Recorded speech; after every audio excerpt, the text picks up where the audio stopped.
on a mission with a pair of Chicago PIs. It just gets to me sometimes. Their job? Rescuing children from sex trafficking. If we don't do it, who is going to do it? And reuniting them with their families. My prayers have been answered. Plus, he lost his family. There was something really, really wrong. And then he lost his mind. And I knew that I had gone mad. How he found them all again on today's 700 Club.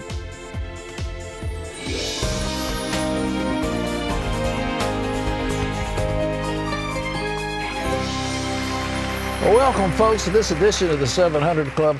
Terry, you know, I had a startling revelation today. What was that? The politicians in Washington don't tell the truth. Shocker. Yeah, it just crushed me. Can you believe that? Yeah, well, that was a stiff cup of tea. Our president said never has a White House been asked to negotiate with a gun to its head over the debt limit. We must always pay our debts. And guess who voted against a debt increase when he was in the United States Senate? Let me guess. You guessed it. First guess, Senator Obama from Illinois. Okay, here are the facts. Now, I want to give them to you. The White House is pointing the finger at Republicans over raising the debt, but Democrats have often bargained with the debt limit. And in 1989, House and Senate Democrats were fighting over Medicare, and the battle of the lasted for weeks before the debt limit was raised. So that's one time.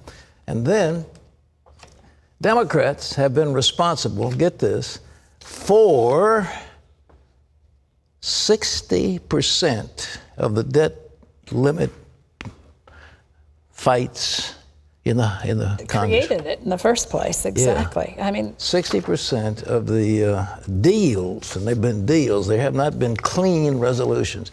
So, ladies and gentlemen, don't be fooled by the hype, because the hype's coming out of Washington, and we hope that you are more sophisticated than to be suckered by some of the stuff that's being said. But of course, both sides are now blaming each other on this government shutdown. This is temporary. The big deal's coming up in a couple of weeks, having to do with raising the debt ceiling. And of course, the president is saying, you know, Armageddon's coming, the sky is going to fall, the end of the world is there, and the truth is life goes on as normal. and Republicans are saying that the White House is playing politics by closing public places like war memorials. Charlene Israel has the story. Efforts to resolve the government shutdown are at a standstill. President Obama and House Speaker John Boehner continuing to take blows at each other instead of negotiating a budget bill. If the Speaker of the House, John Boehner, simply let the bill get on the floor for an up or down vote, the shutdown would end today. All we're asking for here is a discussion and fairness for the American people under Obamacare.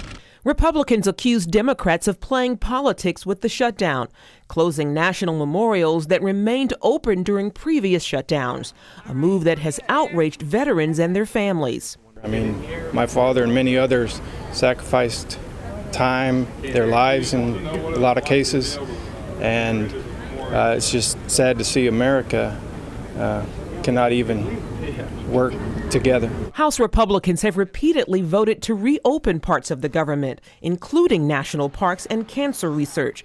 But Democrats won't consider anything short of a full funding of the U.S. government. Because there is an insistence on no negotiations, no talking, my way or the highway, we are here. Meanwhile, the president is playing on fears that the shutdown is hurting the U.S. economy. The longer this goes on, the worse it will be. And it makes no sense. Conservatives point out that most of the government is at work and that similar warnings about the effect of sequestration cuts have not come true. A bigger problem is the upcoming vote to raise the debt ceiling. The president and the Treasury warn that a default on U.S. debt would be catastrophic for the economy. Boehner insists he won't let the government default on its debt, but he says major cuts to deal with the deficit will have to happen. Charlene Israel, CBN News. Well, they've got the sequestration, and the Republicans aren't going to let that go. And then the question is, can they force more cuts? You just can't keep spending money you don't have. And so the Democrats want to borrow more. And what the Republicans are saying, okay, we'll raise the debt ceiling, but we won't do it until you agree to further cuts. And I think we're going to see cuts in the age of Social Security, the age of Medicare. I think those things have got to happen. We have to have some tax changes. Whether we can get all that done in a couple of weeks remains to be seen. But the White House has got to be willing to negotiate. I mean, we have independent branches of government. And the first article of the Constitution speaks of the House of Representatives. It is, in my opinion, the most powerful agent of government. And the president acts like they're lapdogs who's supposed to do whatever he says. We don't have an imperial presidency. Well, they had that little incident in Washington. A car tried to break through the barrier getting into the White House, and there was a chase going around, and the driver of the car ultimately was shot. And the police are still trying to find out exactly what happened as that thing went through the nation's capital. John Jessup has that story. Here's John. Well, Pat, just like you said, police in Washington are trying to learn more about why a woman led them on a high-speed chase through the city. She even managed to escape after being surrounded. The woman's mother says she had no history of violence but had been suffering from depression. Paul Strand has the story. The woman who led police and Secret Service agents on a wild chase through the downtown streets at up to 80 miles an hour has left behind a mystery. Why did she do it? And especially, why did she do it with a 1-year-old child who everyone assumes was her daughter strapped into the back seat? Jennifer Janino lived in the same condo complex as 34-year-old Miriam Carey. It's a very sad story. I mean, it's, you know, we remember there's a woman who's no longer alive. A child was involved. So it's really sad. Many who knew Carey can't believe the Stamford, Connecticut dental hygienist could do such a thing. There were no signs she was a violent person. She was pretty quiet. I saw her downtown a couple times. She doesn't appear to seem what happened today, but you know, you never know nowadays. Smile on her face. She ain't seem like if there was a problem or anything. But her mother told ABC News Miss Carey suffered from postpartum depression after having her one child. Then she became sick a few months later, depressed again, was hospitalized. A dentist who employed her for 8 years said she took a tumble downstairs that left her with a bad head wound. Another dentist fired her last year and told the New York Times she had trouble getting along with coworkers and had a temper. The chase through the nation's capital did not have to end in the woman's death. Police gave her chance after chance to surrender. But when she tried to burst through a barricade near the White House, she smashed into a Secret Service officer, sending him flying over her car. In another encounter with several officers at the foot of Capitol Hill, she reversed hard into a police car. By the time she finally crashed into a barricade on Capitol Hill, next to a Senate office building and just a few yards from the Supreme Court, police had every reason to believe they were dealing with a very violent woman out to cause harm. In this post-9/11 world, police in a valuable terrorist target like Washington, D.C. have to always be on their guard that a wildly hostile person might be a suicide bomber about to set themselves off, or in this case, driving an entire car rigged to explode. So it's little surprise, once the woman crashed and finally came to a stop at this Capitol Hill intersection, she was cut down in a hail of bullets. Meanwhile, at Carey's condo back in Stamford, police forced all her neighbors to evacuate their homes and sent a bomb detection robot into her condo before going in themselves looking for clues. There were a bunch of police cars, you know, the FBI, bomb squad came in, just a bunch of, you know, big suburban SUV type of cars. You know, we saw the firemen come up, and you know, just basically everybody. Police are still there searching for a motive why someone would drive hundreds of miles just to cause such havoc. Paul Strand, CBN News, Capitol Hill. Pat, back to you. Thanks, Sean. Ladies and gentlemen, Dr. Ben Carson was a member of the Board of Trustees of Regent University. He's been a dear friend. He's a distinguished pediatric neurosurgeon, one of the finest, if not the finest, in the whole world. And he made a speech at the National Prayer Breakfast in which he criticized the president. Big mistake, Dr. Ben. Here's what happened to him as a result. John? Pat, Dr. Carson was audited by the IRS just months after he criticized Obamacare and talked about America's massive deficits and moral decay. Carson spoke at the National Prayer Breakfast in February with President Obama just a few feet away. Many people consider the speech a serious critique of the president's policies. The IRS found nothing wrong, but Carson told the Washington Times, "I guess it could be a coincidence, but I never had been audited before. It certainly would make one suspicious because we know now the IRS has been used for political purposes." Calvary Chapel founder Pastor Chuck Smith has died after a 21-month battle with lung cancer. Smith is remembered as a leader in the Jesus movement of the 60s and 70s. He'd been undergoing treatments for cancer on and off again for the last 2 years, all the while still preaching regularly from the pulpit and on the radio. Smith founded Calvary Chapel in 1965. His church's openness to hippies and spiritual seekers helped it to experience rapid growth. Under Smith's leadership, Calvary Chapel launched hundreds of churches around the country. Pastor Chuck Smith was 86. Well, this Sunday, millions of Christians and thousands of churches around the world will take part in a global day of prayer. It fulfills the biblical command in Psalm 122, verse 6, to pray for the peace of Jerusalem. Chris Mitchell has that story. Organizers of the Day of Prayer say it's vital to pray for the peace of Jerusalem. Robert Stearns co-founded this call to prayer a decade ago. So we gather together the first Sunday of every October globally, 174 nations participating, close to 300,000 churches registered last year, praying for the peace of this city. The Day of Prayer for the Peace of Jerusalem reaches around the world, but Stearns says it's an initiative for the local church to be watchmen on the walls of Jerusalem. Not gathering them to this city necessarily or to a meeting, but in their local churches. And whatever church they're in, a Methodist church, a Episcopalian church, an evangelical, wherever they are, let's fulfill Psalm 122:6. Pray for the peace of Jerusalem. They may prosper who love thee. Stearns believes it's always important to pray for Jerusalem, but especially in these times. In the modern state of Israel, the past 65 years, never has she been surrounded by such incredible unrest. I mean, the unrest in the Middle East is absolutely extraordinary. Certainly this part of our world, which then affects the whole globe, is going through, let's believe it to be the birth pains of revival. Let's believe it to be the travail of something greater to come, that we would see shalom. The Day of Prayer event will be broadcast globally by God TV. Chris Mitchell, CBN News, Jerusalem. And if you'd like more information on the Day of Prayer for the Peace of Jerusalem, you can log on to our website at www.cbnnews.com. Pat? Thanks, John. You know, I would think if you read the book of the prophet Zechariah, he talks about the last days, and he said, Jerusalem shall be surrounded by her enemies. Israel will be in a situation where all the nations come against her. And I think we're looking at that pretty much, Israel being isolated. Basically, her only friend in the world is the United States, and with the current administration, that seems to be in question.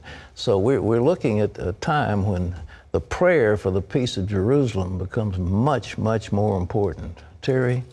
Well, coming up, a group who's trying to stop out sex trafficking in the Windy City. When somebody calls us and says, my child's missing, we can't go, okay, well, we'll get back to you tomorrow. You know, we have to drop whatever we're involved in, and we need to address it immediately. We'll ride shotgun on one of their assignments, so don't go away.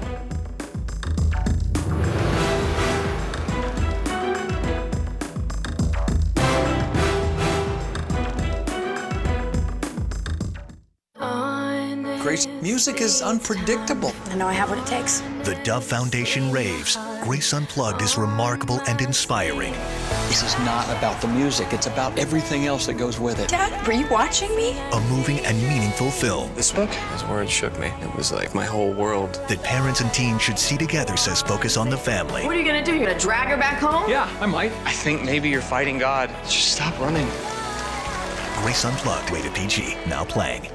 Obamacare. More than $1 trillion in new costs. Hidden taxes, fees, big Medicare cuts, doctor shortages. How can we survive? To know Obamacare is to survive Obamacare. The Obamacare Survival Guide tells you everything you need to know to protect yourself, your family, your business. The Obamacare Survival Guide at bookstores everywhere. Special internet-only offer right now at Obamacare911.com. Monday, this man once tipped the scales at 400 pounds. High blood pressure, breathing problems. I was a mess. Today, he's nearly half that And you won't believe his diet. Plus, Feds all over the place, SWAT cars, guns. the true story behind the new movie, I'm in Love with a Church Girl. This guy is the biggest drug trafficker in all of California, which is exactly why we want to nail this guy. Monday on the 700 Club.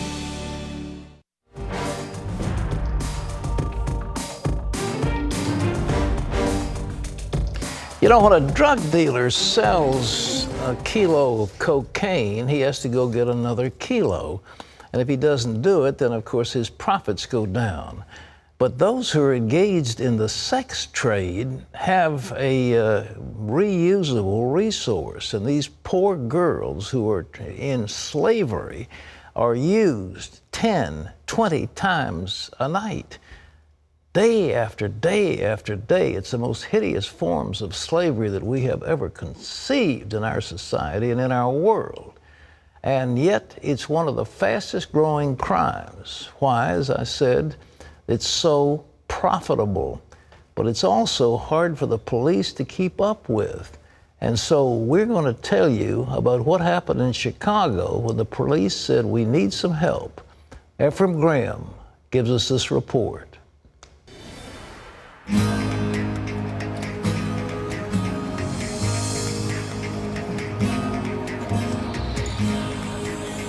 Chicago's beauty attracts more than 40 million visitors a year.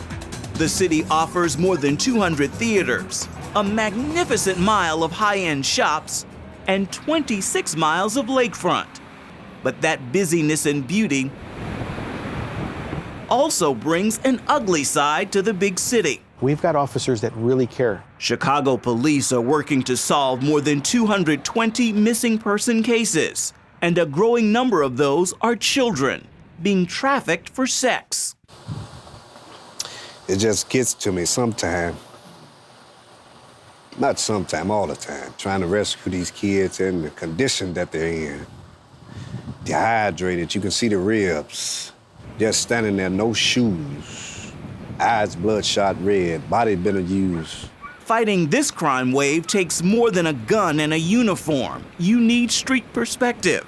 That's where community activist Andrew Holmes and former cop Carlos Rodriguez come in. When we're on the street with working side by side with the Chicago Police Department, providing them with information that they know that there are children involved. And you know, a police officer will take a lot of calls, but when it's a child, that's a sore spot for any police officer. Both now work as private investigators with Morrison Security. She fits the physical description of a 14-year-old that might be missing out there. And they lead the firm's volunteer effort to rescue victims of sex trafficking. Carlos and Andrew Holmes, you know, they're the rock stars. They're the real rock stars of this whole thing. They're my heroes.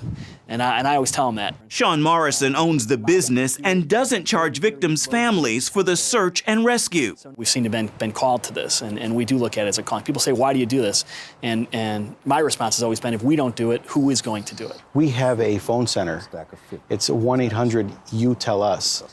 And a lot of people call our phone center because they don't want to call the police, because they're afraid. On our visit, now, were you able to run that through our photo recognition? They take a call about a missing 16-year-old after talking to police. We figured we try to take this guy down, rescue these kids first. And scouring online sex ads. She was on this morning, this girl, and if you look at the pictures of her, her body's not even developed yet. They follow a lead to a nearby hotel. Have you seen this gentleman coming in here late at night or late in the evening times? And when somebody calls us and says, my child's missing, we can't go, okay, well, we'll get back to you tomorrow. You know, we have to drop whatever we're involved in, and we need to address it immediately. One day after receiving that call, Carlos and Andrew tracked down the missing girl. Give me 5 minutes, just look out the window. At an abandoned house on the city's south side. You've been staying here a while, haven't you? This is what it looks like inside what's known as a trap house. There's a bed back here. So they'll come up here. This is where they sleep at night. It never gets old because there's always another one. But to deliver her hand in hand to her family, oh, it means so much to me. It's mean glory to me. My prayers have been answered. Andrew reunites this victim with her uncle. How am I feeling right now? I feel so blessed right now. My daughter just graduated yesterday, and just to find her is just another blessing in itself. This day's happy ending becomes the latest of more than 85 rescues performed by the security firm. Our first mission is to rescue these children from off the streets and get them back to their families or get them into an environment where they have safety. Our second mission is to educate. All of this is private. This is off limits. All of this is off limits. Just hours later, Andrew heads again to the city's south side, this time warning children at the Southside Worship Center about the danger. We had no idea that it was happening right here. I had no idea. The church's pastor, Titus Lee, makes it his mission to teach the children and adults in his congregation. He even turned a Wednesday night Bible study into a workshop on sex trafficking. I realized that if the church is silent, we're going to lose more young people. We must be vocal, we must be proactive, and we must engage. The pastor and father of young daughters says his eyes are certainly more watchful. When I look at a girl walking alone now with her head down, I wonder, is she one? Where's her home? Is she out here wandering, or where is she under someone else's control? Or is she headed that way without intervention? You know, when I see them on their cell phones scrolling now, who are they communicating with? It's reality. They're victims and probably victimizers. It could be right in community and or in the church. And while Morrison Security has rescued several victims in his church's neighborhood, many potential targets remain across the city. They cover the whole spectrum from A to Z as far as background goes, you know. Educated, some are not educated, you know, some are middle-class families. We even have law enforcement personnel. Human trafficking is a speeding train, moving faster than even police can track. And they say its profit engine could soon overtake the drug trade. Ephraim Graham, CBN News, Chicago. Folks, it's something we've got to do something about. I'm pleased to report that the law school at Regent University has a human rights project that what we want to do is get the laws changed, because what happens is many of these girls, they're victims of sex trafficking, and yet when they're brought in, they're charged with prostitution and put in jail. So those laws have to be ameliorated, and very quickly. But there's a great deal more that can be done. 1 million women a year around the world are put into this hideous bondage. And it's time the world says we can't have it anymore. Enough is enough. Terry? Coming up, an overworked husband whose brain reached its breaking point. I was hearing voices. You're a horrible, horrible husband. You're a horrible father. They'd all be better off without you. And that's when I began really thinking about taking my life. Hear how he silenced the voices in his head when we return.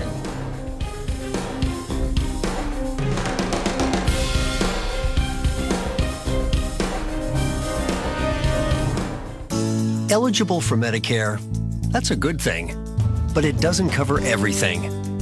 Only about 80% of your Part B medical expenses. The rest is up to you. So consider an AARP Medicare Supplement Insurance Plan, insured by United Healthcare Insurance Company. Like all standardized Medicare Supplement Insurance plans, they could save you in out-of-pocket medical costs. Call today to request a free decision guide. With these types of plans, you'll be able to visit any doctor or hospital that accepts Medicare patients. Plus, there are no networks and virtually no referrals needed. Join the millions who have already enrolled in the only Medicare supplement insurance plans endorsed by AARP and provided by United Healthcare Insurance Company, which has over 30 years of experience behind it. With all the good years ahead, look for the experience and commitment to go the distance with you. Call now to request your free decision guide. Connie and I love having cell phones because of the freedom they give us. So why would we want to be tied down to a contract? Life's too short. And Consumer Cellular gives us control over how and when we use them and what we pay. And compared to our old plan, we're saving a ton of money every month. So what really sold us on Consumer Cellular was that they're the exclusive wireless provider for AARP members. AARP? That's a huge deal. Was it complicated to switch? Not a bit. They make it super simple. You can even keep your number. Oh, that's nice. Consumer Cellular, affordable service without the contracts. Try Consumer Cellular risk-free for 30 days with free activation, a $35 value, and free shipping. Or just pick it up at a Sears store. Plans start as low as $10 a month. Call Consumer Cellular at 1-800-393-4301. Go to consumercellulartv.com or visit a Sears store today.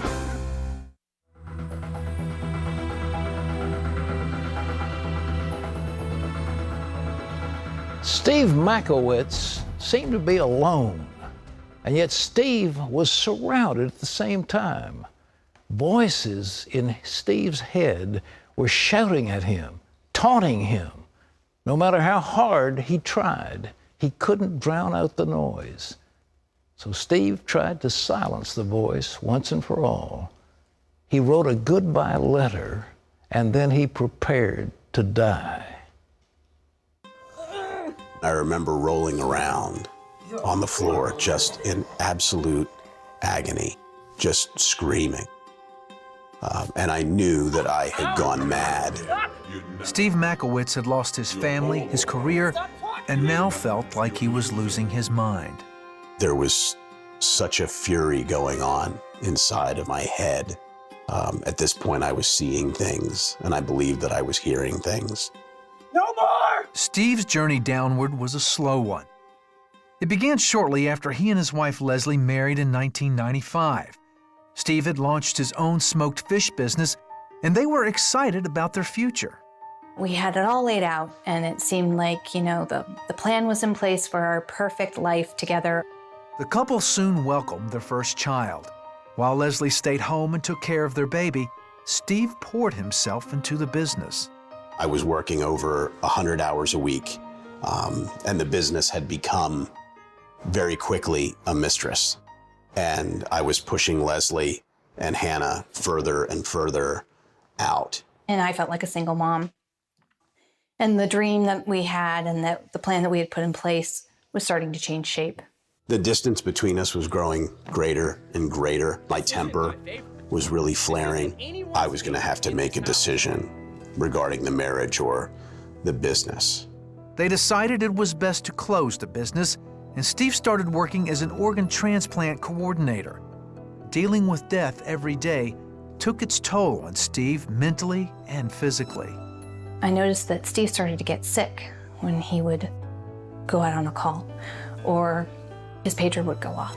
Within a minute, his shirt was completely drenched with sweat, and he's running into the bathroom to throw up. I was let go from the organization because I couldn't function in my job. The Makowitzes thought a change of scenery would be best for his health and their marriage. So they moved to Maine, where Steve had a job lined up. But it never panned out. Then his father died. That's when things got even worse. He was remorseful and sobbing at 1 minute. And then 2 or 3 minutes later, he is angry.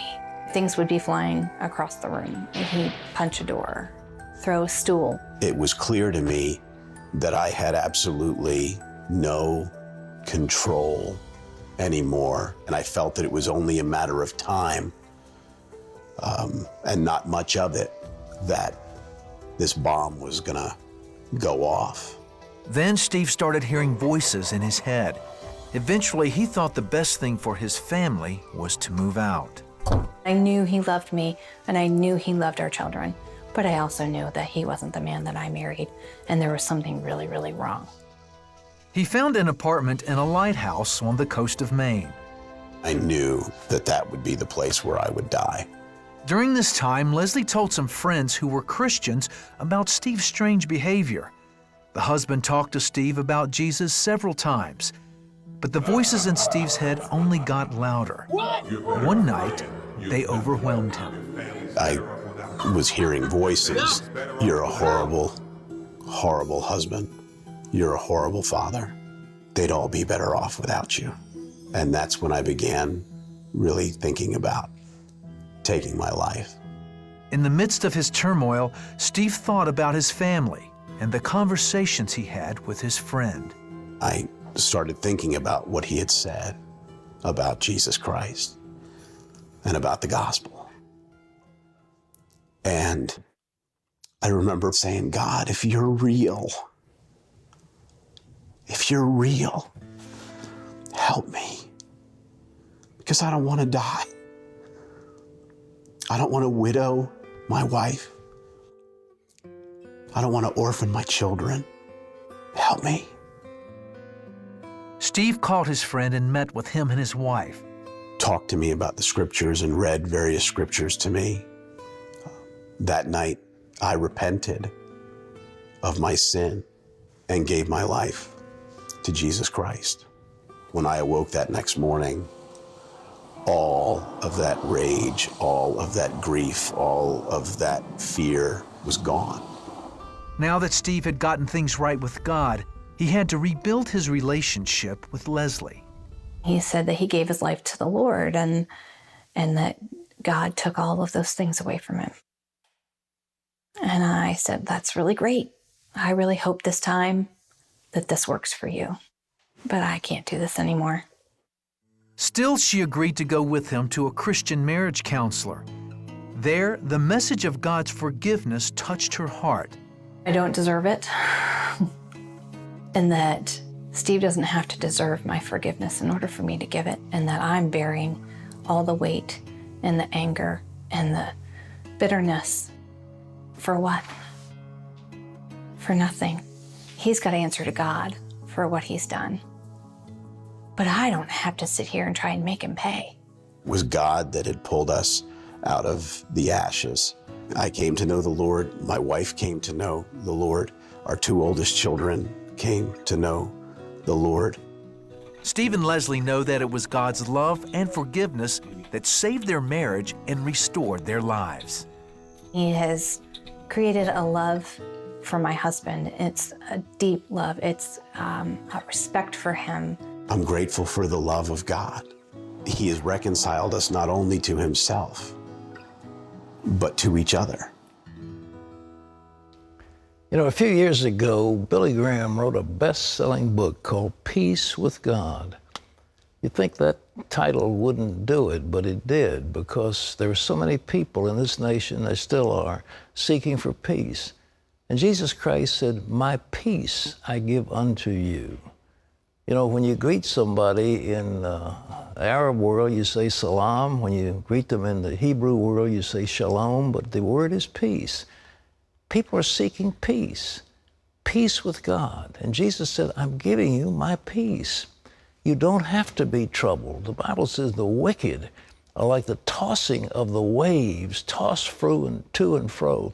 There is no peace, saith my God, to the wicked. There's no peace. There's no peace in your life. And God wants to give you peace. Steve, you see, didn't have peace, and all those voices, I don't think this was demonic. It was his own self-induced torment. But nevertheless, it was torment. And it was one of those things that you may be experiencing. And God says, I will give you peace if you come to me. There's no peace to the wicked.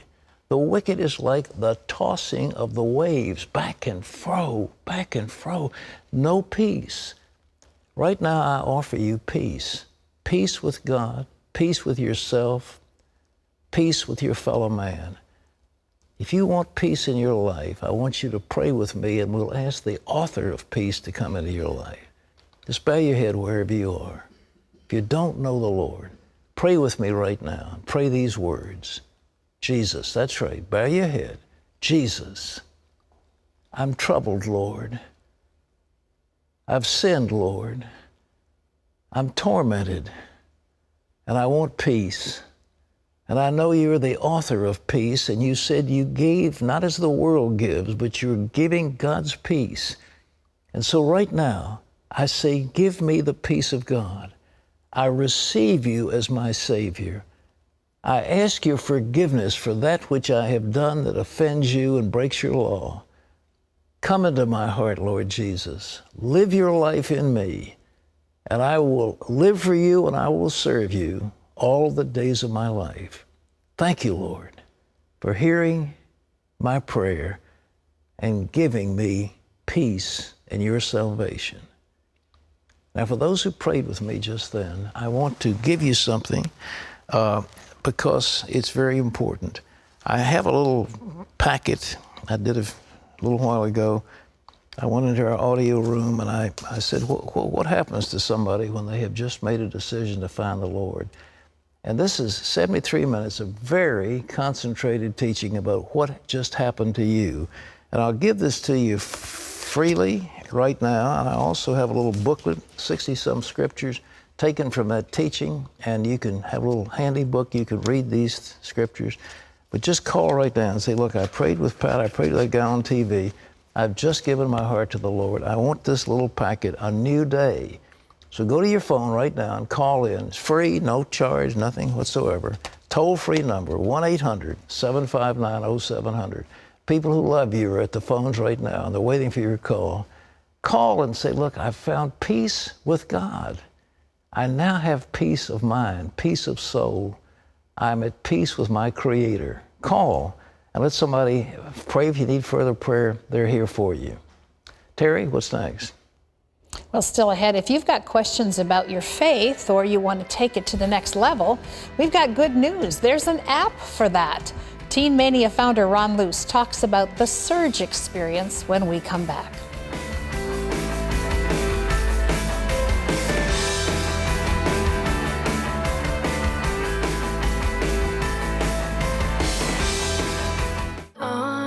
Grace, music is unpredictable. I know I have what it takes. The Dove Foundation raves. Grace Unplugged is remarkable and inspiring.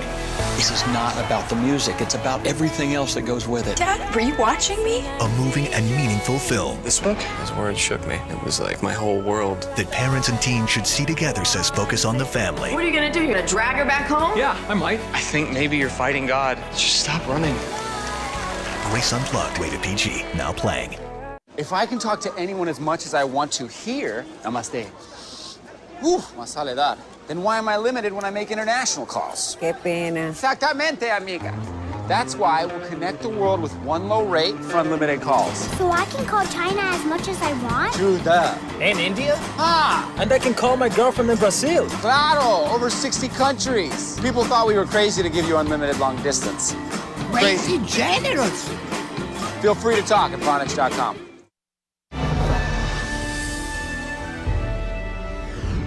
Welcome back to the 700 Club. The American pastor imprisoned in Iran for his Christian faith now knows President Obama spoke out on his behalf. Pastor Saeed Abedini was told the president urged Iranian President Hassan Rouhani to release him. The American Center for Law and Justice reports Pastor Saeed's Iranian family was able to visit with him this week through a glass partition at Evin Prison. Operation Blessing teams are working in Jordan to aid Syrian refugees. Thousands have fled the violence between the Syrian government and rebel forces. Now they're living in abandoned buildings and makeshift camps. OB teams are working with local partners to distribute emergency relief packs to the refugees. They include rice, lentils, and cooking oil, as well as basic hygiene supplies and necessities like blankets. And you can find out more about Operation Blessing by going to their website at ob.org. Pat and Terry will be back with more of the 700 Club right after this.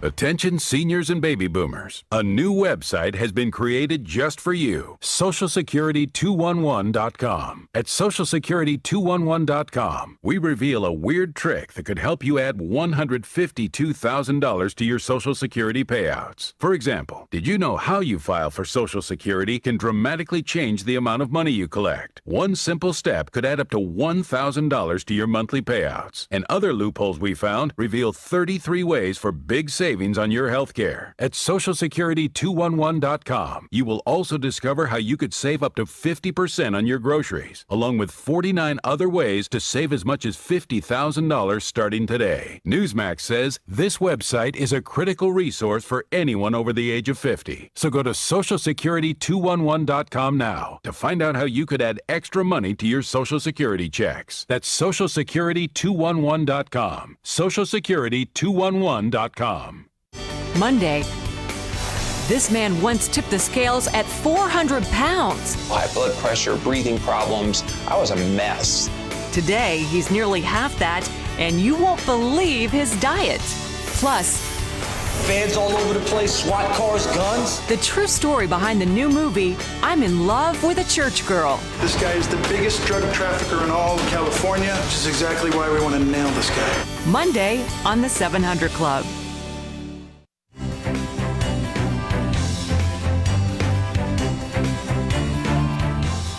According to a study by the Barna Group, more than 40% of teens who attend church in high school will give up on religion by the time they're 30. So Teen Mania founder Ron Luce is launching a new way to strengthen the faith of young adults by hosting a one-of-a-kind interactive event that's going to take place on the big stage and the big screen. Ron Luce is the president and founder of Teen Mania, a Christian youth organization that reaches millions of young people worldwide. He challenges teens to take a stand for Christ in their schools, their communities, and throughout the world. This fall, Teen Mania will be holding a nationwide event called Surge. This interactive youth rally will be broadcast to more than 500 screens across the country, and it takes place October 9th and 16th. Well, Ron Luce is here now to tell us more about it. Welcome back. It's good to see you. Thank you, Terry. Great to be here. Before we talk about the Surge experience, let's talk a little bit about that statistic. 40% of the kids who are actively participating in their church and faith groups by the time they're 30 Yeah, have it's lost. pretty troubling. One of the big pieces of new data that's being looked at is every 10 years when the census comes out and people have a chance to mark what religion are they, and the last one is none. And they're charting the rise of the nuns, as they call it, every 10 years. That percentage is going up huge. And so the latest data is that overall, the whole nation is 28% say none, but the younger generations is 37, 38%. Wow. Even though most of them were raised in church, they're saying none. And so what we have is the rapid advance of new atheism and all the other things that are kind of, that they may not be reading those books, but they're hearing it through comedians and sitcoms and that kind of thing. What I would say, instead of being talked out of their faith, they're being mocked out of their faith because, they're, oh, you believe in invisible God? Oh, do you have an invisible friend? Do you believe in the flying spaghetti monster? And so kids are intimidated by this. And so we're looking at new ways, fresh ways of reaching out to them. Yeah. Well, and so many times, in especially high school years, it's a really vulnerable time for a young person trying to figure out, okay, this is the faith of my parents. What's my faith? Right. Teen Challenge has been around for more than 25 years. It's not really a teen organization anymore. It's grown up. But you've watched some of these trends and changes come about. What are some of the issues that kids face today that maybe they didn't face when you first started Teen Challenge? Or Teen Mania. Yeah. Sorry, I'm saying Teen Challenge, Teen Mania. Teen Challenge is also a great organization. Great organization, yeah. But probably the biggest trend, and parents face this every day, is all the new media, the phones, the video games. And so what's happened, I call it white noise, kind of all the time they've got something or many things playing, and now they come to Sunday school or church and it's just a one little beep on the radar compared to all the deluge of engagement. And so how do you break through the callousness, the layers of noise and that kind of thing? And so this is the challenge that we face as a ministry, but every parent faces trying to get through to their kids, every pastor faces, because, it's not just the teenagers, but it's the 20-somethings. And so things like Acquire the Fire and this event Surge kind of isolate them, pull them away from the white noise long enough to tear off some of the layers of callousness. It's like peeling an onion, and so that God can really kind of get to their heart and they can think about the bigger issues of life. And it's so serious when you think that God says, be still and know that I am God, and there's nothing still about the world we live in unless we choose to find it. Exactly. Talk about Surge Experience. You've been planning this for years. This isn't a new thing. Teen Mania has been around for years, but this is a new event coming to happen. Right. 500 theaters, October the 9th. We're so excited.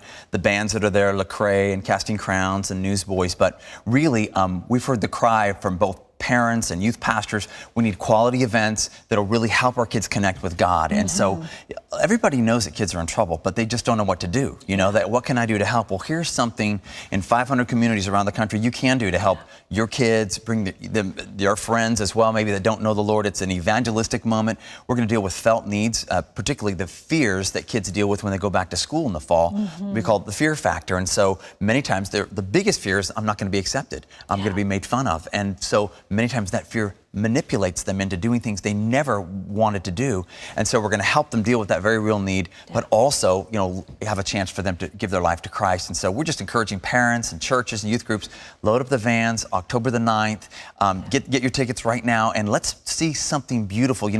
Usually in these theaters, it's a place of darkness and horror flicks and horrible values. Well, they're going to be turning to a place of life where thousands of young people we're believing are going to come to Christ that night. It's going to be a miracle. This is so exciting because the Choir the Fire has been fabulous and has really impacted thousands and thousands and thousands of kids over the years, but you had to go to where it was. This is coming to where we are. That's right, all over the place. And so, yes, we're just, sometimes parents, they'll have their kids and, they're hanging out with some friends that aren't so good. Yeah. Bring them to Surge, and let's just, together, it's really going to take all of us. It's not just me as a youth minister or your local youth pastor. It's all of us reaching out and grabbing young people and say, you know what, all of us can have a part of bringing this generation back to Christ. Talk a little bit about the interactive aspect of this, because that's pretty exciting. It is, it's not just you watch this event. It's not a movie. It's a movie experience. And so they're singing, they're worshiping, they're on their feet. We've got them with their phones in the air, interacting with the screen. They're Instagramming, and so there's contests for the best Instagram. They're texting answers to questions. And so it's kind of like all of them, all over the country, thousands are connected via, live, via, the social media. And so it's a very different, one-of-a-kind experience that we're hoping is just going to be a great experience for kids, but also very deeply meaningful. How do people find out where the theater in their area Well, they can just go to surgeexperience.com and type in your zip code, and it'll show the theater right there in your area, surgeexperience.com, and then we'll, you can then click and get tickets right there online. This is a one night event? The first night is October the 9th, and we're going to do a reprise a week later. Okay. It's a church night. It's Wednesday night, so instead of going to youth group that night, youth groups are converging on movie theaters and bringing unsafe friends. And then if all the tickets are sold out for one night, you've got an option for the second one. How wonderful.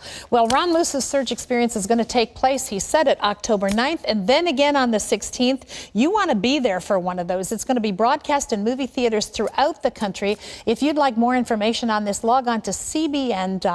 As always, very creative. We really appreciate your faith walk. Thank you so much. Pat? Teen Mania. Good for you, Ron. Appreciate you, brother. Well, still ahead, it's an end-of-the-week edition of Bring It On. Abner writes, I read a book that says that casting out demons is a command by Jesus, so why don't more churches teach how to set people free? Well, we'll tackle that question and more when we come back with Bring It On.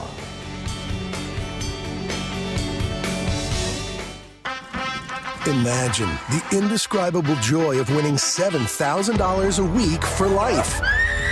That's right. Now you can win $7,000 every week for the rest of your life. With the new Set for Life prize from Publishers Clearinghouse. $7,000 a week after week for life. Watch your mail or go to pch.com and enter.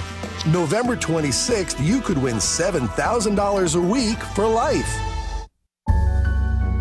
If you had the opportunity to come before Almighty God to ask one question, what would that question be? Why is there so much suffering? Will I go to heaven? How can I know you, God? What should I do with my life? How can I have a blessed life? Find the biblical answers to life's most important questions. Pat Robertson teaches How Shall We Now Live? Available now.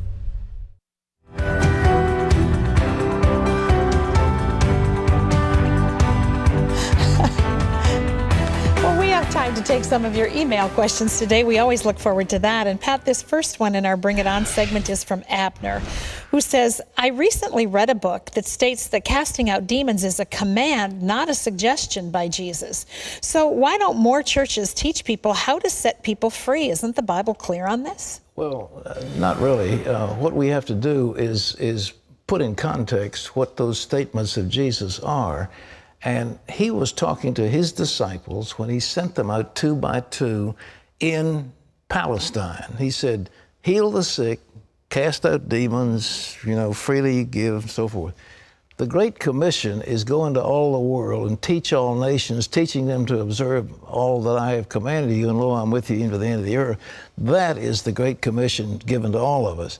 So you read a book by somebody who doesn't know how to exegete Scripture. So what's the next question? Okay, this is from Patricia, who says, I thank God for giving us Jesus and the awesome price he paid for us so we can be free from sin and live the abundant life. But I still wonder why God created the tree of life and put it in the Garden of Eden. He knew Eve was going to be deceived by Satan and that sin would come on the earth. All of this suffering in life would not exist if that had never happened. What are your thoughts? You know, again, you didn't read the Bible carefully. The tree of life was the contact with God himself. That's a good thing.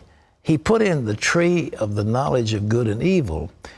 You see, he created man innocent. Innocent is nice, but that's not the same thing as overcoming sin. He had to teach them the difference between right and wrong if they're going to be perfect. And so they'd come to this tree, and every day they'd see that tree, and they'd say, eating the fruit of the tree of the knowledge of good and evil is bad. Not eating it is good. So that'd be day one. Day two, Adam and Eve would stand before the tree, and they'd say, if we eat that, it's bad. If we don't eat it, it's good. Day three, and so forth. They learned the knowledge of good and evil. That's how they learned it. And so how are you going to be perfect unless you learn the knowledge of good and evil? But the tree of life was being near to God. And that's a good thing. All right.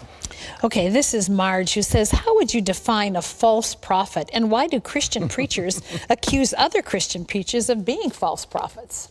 Isn't it a shame that we have people who, A, don't understand the Bible, and B, hate each other, and they're supposed to love one another? Well, leaders sometimes, yes. A false prophet is somebody that speaks things that are not true, not according to the Bible, and also not consistent with the teaching of the gospel. A false prophet is somebody who leads you astray. He's motivated by personal ambition, or he's motivated by Satan. And I think to use these terms, banding them about, is bad. We're supposed to love each other. This brother's over there doing his best. Let's give him a break, and let's pray for him and love him. Not to say he's a false prophet, and I commanded he be condemned to hell and all this. It's terrible. We're supposed to love each other. Okay. Here's a viewer who says, I learned to tithe when I was a child, earning just a few dollars from babysitting. As the years have gone by, I can say that tithing has been a joy and a blessing. Now, my husband and I are retired and living on a small pension and Social Security income. My husband has medical expenses, so we barely have any money. We still tithe, but would it be wrong to use that money towards medical expenses instead? Read carefully what the Bible has to say in Malachi. He says, prove me with your tithes and offerings. He said, I will rebuke the devourer for your sake. Your husband has all these medical problems because the devourer has not been rebuked. You need to rebuke him. You give your tithes faithfully, and God, he said, I will rebuke the devourer, the person who's eating up your money and eating up your health. So you want to be healthy. That's a promise in the Word. Okay? This is a concerned grandmom who says, my daughter got divorced several years ago and her husband got custody of their sons. She only gets them in the summer and they share holidays. She calls them every day to pray with them, and so she gave her son a cell phone. However, her ex-husband sent the phone back to her. Is that even legal? What are your thoughts? Listen, I don't have all the information. I never have them. I get these short questions.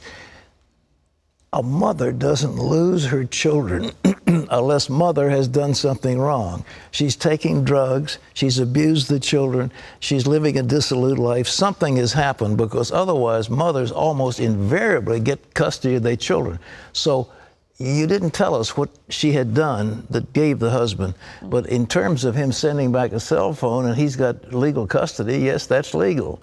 It's a shame. It breaks your heart to see families broken apart. This is why God says, I hate divorce. Yes. Divorce is horrible, because what it does to the people involved, and what it does, you know, we make a vow when we get married, until death do us part.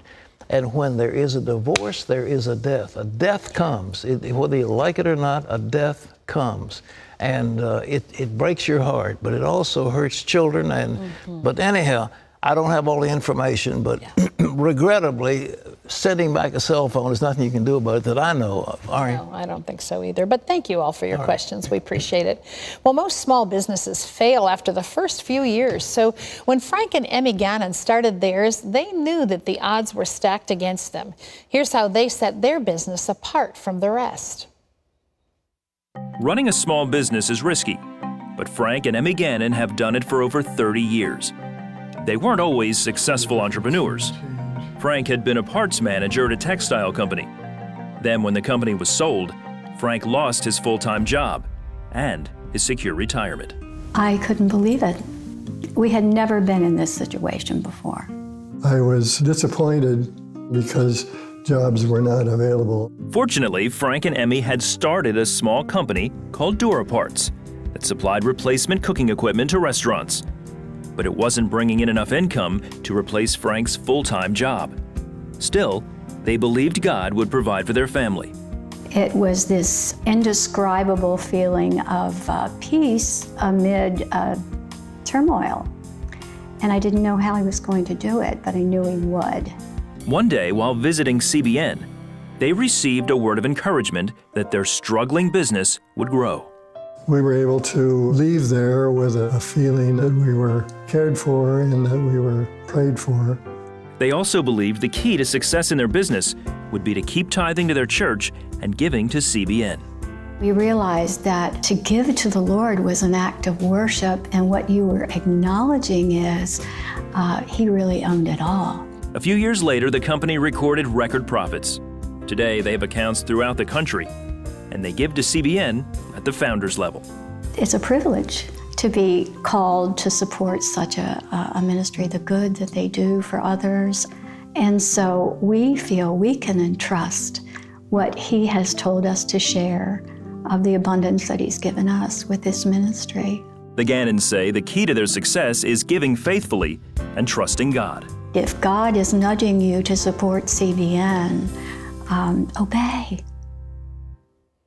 Don't be afraid to give to the Lord. As they so succinctly said, our obedience, our giving is worship to him. God wants to touch the lives of others by using you and I, and that's a privilege and an opportunity. We want to invite you to be a part of what God is doing through the work of CBN, and you do that by calling the toll-free number that you see on your screen. It's 1-800-759-0700. Just say, I want to join the 700 Club. 65 cents a day, $20 a month makes you a 700 Club member. We have lots of club levels for you to join at, but most of all, you'll have the privilege of knowing that you are touching and changing lives, and also that you're showing your worship of the God that you love by doing that. We're going to send you Pat's teaching. Pat Robertson teaches How Shall We Now Live. You'll get it as soon as you join the 700 Club, so call now. Okay. Pat. It's a great nation we live in, isn't it? Yes, it's it a is. land of great opportunity. Last night at dinner, I learned of an extraordinary opportunity that a man who used to work on this program. Yes. Making a lot of money. Guess how he's doing it? I don't know. Selling cricket eggs. Cricket eggs? PetSmart takes millions of cricket eggs. People all over the nation want crickets. And this man is shipping out, the people in California are looking for his cricket eggs. He must have prayed for a creative idea.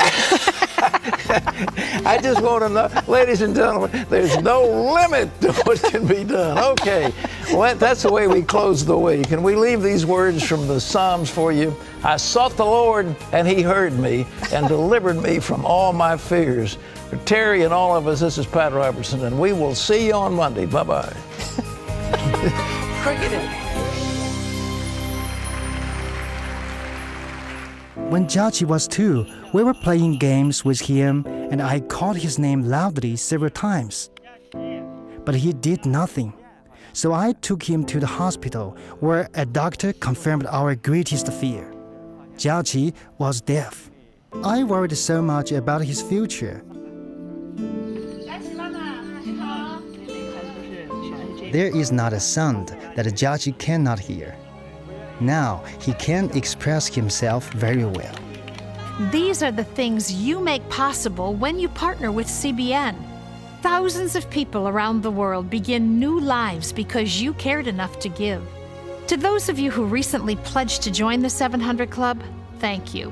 Your help will make a tremendous difference in so many lives.